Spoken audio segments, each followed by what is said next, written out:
എന്തായി? ഖബർ കച്ചവടം വരെ നടക്കുന്നു. ഖബർ കച്ചവടം വരെ നടക്കുന്നു. എന്ത്? ബിസിനസ്സാണ്.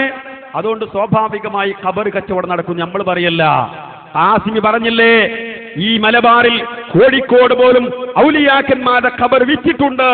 കേട്ടോളൂ, നിങ്ങൾ കേട്ടതായിരിക്കാം പലപ്പോഴും. ആ ഭാഗം ഒന്ന് കൂടെ ശ്രദ്ധിക്കുക. അല്ലാഹുവിന്റെ ഔലിയാക്കന്മാരെ മഖബറകൾ വരെ കച്ചവടം ചെയ്ത നാടാണ് കേരളവും മലബാറും കോഴിക്കോടും എന്നും ഞാൻ ഈ കൂട്ടത്തിൽ പറയുകയാണ്. അത് ചിന്തിക്കണം. ആ ഔലിയാക്കന്മാരെ മഖബറ വിൽക്കുക. ഈ കൗമ ഈ നൗമ നന്നാവും. ഇവരൊക്കെ പേരാണ് സുന്നി. ഇവര് സുന്നി അല്ല മനുഷ്യന്മാര്, ഇവര് കച്ചവടത്തിന്റെ പാർട്ടിയാണ്. മനസ്സിലായല്ലോ? ഇത് സുന്നിയല്ല, കച്ചവടത്തിന്റെ പാർട്ടിയാണ്. നമ്മൾ മുമ്പേ പറഞ്ഞു, ഖബർ കെട്ടിപ്പൊക്കണോ സുന്നിയല്ല, ഖബറാളിയോട് പ്രാർത്ഥിക്കണോ സുന്നിയല്ല. ഇയാൾ ഇപ്പോഴേ നേരത്തെ പറഞ്ഞല്ലോ, ഒക്കെ തുറന്നു പറയാൻ പോവാണ്, അതുകൊണ്ടാവും. ഏതായാലും ഇയാൾ പറഞ്ഞു അതൊന്നും സുന്നിയല്ല. ഇനി ആരാ കച്ചവടം ചെയ്ത ആളെ കിട്ടണ്ടേ? ഇയാൾ കച്ചവടം ചെയ്തു എന്നല്ലേ പറഞ്ഞിട്ടുള്ളൂ. ആരാ കച്ചവടം ചെയ്തത്? അബ്ദുസ്സമദ് പൂക്കോട്ടൂർ പറയാൻ പോവാണ്. കച്ചവടം ചെയ്ത് വേറെ ആരുമല്ല, ശംസുൽ ഉലമാ. കേൾക്കുന്നു നിങ്ങൾ? എന്താ പറഞ്ഞറിയോ? വരക്കൽ മുല്ലക്കോയ തങ്ങളുടെ മഖബറ ഇന്ന് സമസ്തയുടെ പ്രോപ്പർട്ടി ആയത് എങ്ങനെ? അത് അദ്ദേഹം വിലക്ക് വാങ്ങിയതാണ്. അദ്ദേഹം കാശ് കൊടുത്ത് വിലക്ക് വാങ്ങിയതാണ്. കേട്ടോളൂ. ഷെയ്ഖുന ആശുപത്രി കിടക്കുന്ന സമയത്താണ് വരക്കല മക്കാമ് വിലക്ക് വാങ്ങുന്നത്. ശ്രദ്ധിച്ചോളൂ. സാധാരണക്കാർ വരക്കല മക്കാമ് എന്ന് പറഞ്ഞാൽ തങ്ങന്മാരെ പ്രോപ്പർട്ടിയാണ്.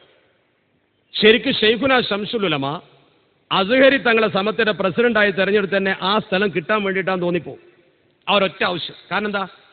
തങ്ങന്മാരെ ബന്ധപ്പെടാതെ ആ കുടുംബം അസ്ഹരി തങ്ങൾ ഇല്ലായിരുന്നുവെങ്കിൽ ആ സ്ഥലം സമത്തക്ക് കിട്ടൂല. അന്ന് ബഹുമാനപ്പെട്ട അസ്ഹരി തങ്ങളെ സമത്തയുടെ തലപ്പത്തിരുത്തിയിട്ട് അദ്ദേഹത്തെ കൊണ്ട് കച്ചവടം നടത്തിയിട്ട് ആ സ്ഥലം വാങ്ങി. ഇന്ന് സമത്തന്റെ കയ്യിൽ ആ സ്ഥാപക നേതാവിന്റെ സ്ഥലം, മുല്ലക്കോയ തങ്ങളെ സ്ഥലം സമത്തന്റെ സ്വന്തം സ്വത്താ. എന്നിട്ട് ഷെയ്ഖുന പറഞ്ഞു, ആ സ്ഥലം വാങ്ങി രജിസ്റ്റർ ചെയ്ത ഉടനെ ഷെയ്ഖുന പറഞ്ഞു, എന്നെ അവിടെയാണ് മറവ് ചെയ്യേണ്ടതെന്ന് പറഞ്ഞു. മനസ്സിലായല്ലോ? ഇപ്പോ കാസിമി പറയാണ്, ഓനൊന്നും സുന്നിയല്ല. ആര്? ഖബർ കച്ചവടം, ഔലിയാക്കന്മാരെ ഖബർ വിൽക്കുക. ഇവരൊന്നും സുന്നിയല്ല, കച്ചവടത്തിന്റെ പാർട്ടിയാണ്. പൂക്കോട്ടൂർ അബ്ദുസ്സമദ് സാഹിബ് പറയണത്, ആ കച്ചവടം ചെയ്ത ആൾ ആരാ?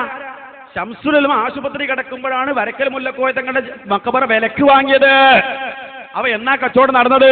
ഇവരെ പറ്റി ആയിരിക്കൂലെ കാസി പറഞ്ഞത് സുന്നിയല്ല. കോഴിക്കോട് വരെയെന്നാ പറഞ്ഞത്. വരക്കൽ മുല്ലക്കോയ തങ്ങൾ എവിടെയുള്ളത്? അപ്പൊ സഹോദരങ്ങളെ, ദുഖണ്ടന്നെ ആവും ചിലപ്പോ കാസിമിനെ. മറ്റൊരു